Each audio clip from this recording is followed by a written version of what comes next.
Achei que ia estar tudo bem. Não. Deus falou assim, já que você fez isso, você vai ter um processinho. Espera aí que você vai ver.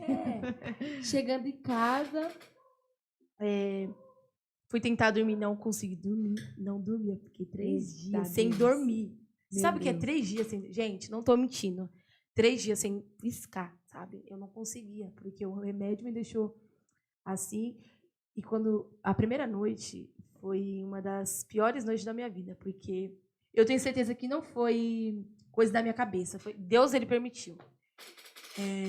Eu tava deitada, todo mundo dormindo, e eu lá, né? Falei, meu Deus. Eu lá, e eu falei assim, o que eu tô vendo? Eu falei, Deus, não deixa eu ver essas coisas. E eu vi um demônio na minha frente, assim. Aí eu olhei assim, aí eu já fiquei parada, falei, meu Deus, tá repreendido. E eu repreendendo na minha cabeça. E eu falei assim, Deus, tô repreendendo, tá saindo? O que é isso? E eu repreendi. O senhor não tá comigo mais, não? E eu pensava, eu falei, meu Deus. E foi quando eu olhei fixamente assim, ele não era feio, tá? Era uma pessoa normal. Depois ele se transformava, eu via chifres. Aí foi quando ele veio pra cima de mim e falava assim, você é minha. Misericórdia. Nossa, foi, meu... Pra você, foi uma das experiências que eu tive com Deus que eu não quero ter mais. Foi muito ruim. E é muito complicado. E não foi a primeira vez que eu tinha visto. Eu lembro que... Ai, vou chorar, gente. Eu lembro que eu tava deitada assim, e eu via ele em pé, assim, ele falava assim pra mim, eu não vou desistir de você. Misericórdia, meu Deus. Porque o inimigo, ele sabe o que você vai causar. Ele sabe o que você vai causar no externo. Sim. Então, ele vai até o fim. Isso. E quando ele falou aquilo pra mim, eu não fiquei com medo. Aquilo me deu mais motivação pra seguir em frente, pra falar que Deus era a minha vida. Então, quando eu passei por aquilo, eu falei, Deus, realmente sonha comigo. E na segunda noite, a mesma coisa, o mesmo processo. E depois da última vez que aconteceu isso, eu vejo as coisas muito, muito fácil. Parece que Deus abriu a minha visão espiritual. A minha visão espiritual, assim, que eu falo, Deus, não precisa mais, fecha. Não quero ver. Só que eu achava, porque assim, eu tinha muito medo dessas coisas. Hoje eu não tenho muito medo, mas não tenho. Entendi. A gente sente aquele medo, mas quando eu vejo, assim, eu já repreendo e falo, Deus, eu sei que o Senhor está comigo. Porque Deus, ele permitiu.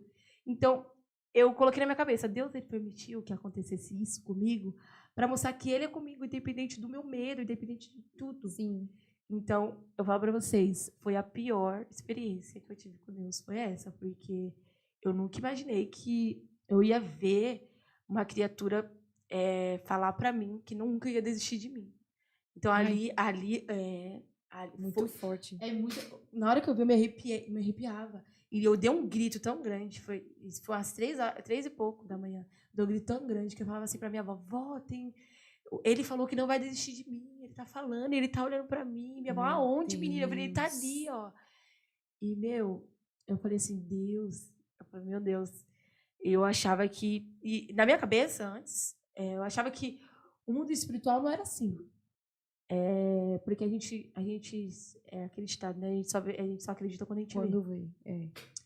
Então eu via, eu falei... Você não entendia a seriedade, né, do mundo espiritual. Hoje eu entendo super. Isso foi esse ano, essa experiência. Foi esse ano. E a gente tá aqui, ó, conversando, mas ele tá ao nosso derredor. Sim. Porque ele sabe o que essa live vai causar. Ele sabe que vai atingir pessoas que precisam de Jesus. Então ele fica ali. Qualquer brecha, ele entra. Então, foi uma brecha que eu dei e ele entrou. Ele só não concretizou tudo porque Deus estendeu a mão. Porque meu tio falou, Deus, ele te deu a última oportunidade. E na próxima, ele não pode te dar. Eu falei assim, é a última mesmo, porque eu não quero mais saber disso, não. A minha vida não é baseada em depressão, ansiedade, não. Chega. Sim. Então, hoje, eu falo pra você, eu superei a depressão.